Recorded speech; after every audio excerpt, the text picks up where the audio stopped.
الیامین بړوا او ګوهر چوکرکونه دغه دلګان او بې غیرته چې د عمران خان په نوم باندې ووټونه اخیستي نن د عمران خان خویندې په روډونو باندې په اپله خپو باندې ګرځي بې وسه او لاچاره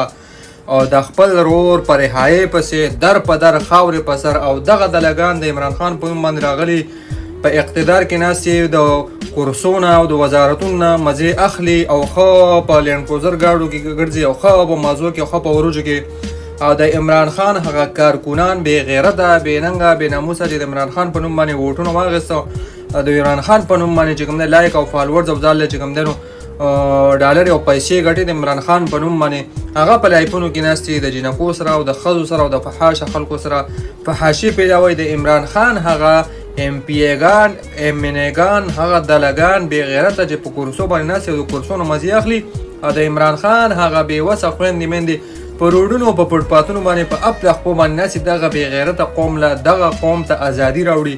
او دغه قوم دپاره جنګېږي چې دغه قوم د خپلو ښځو سره پروت دی خویندې په فوټپاتونو باندې په اپله خپو باندې ناستې دي او په سره ګرمۍ کې او عمران خان په جیل کې پروت دی او قوم یې په لایفونو کې ناست دی امینګان ام پی ایګانې په وزارتونو کې او په کورسو کې ناست دي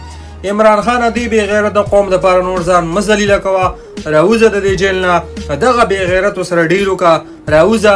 دا قوم بې غیرته دی دا امینګان بې غیرته دي ایمل ولي صاحب ویلي چې ما ته په پی ټي آی کې د سړي زوی وښیه نو په پی ټي آی کې یو هم د سړي زوی نشي ټول بې غیرته یې دلګانو ام پی ایګان امینګان او کارکونان ټول بې غیرته یې چې نن د عمران خان د خویندو دپاره موازنه اوچتوئ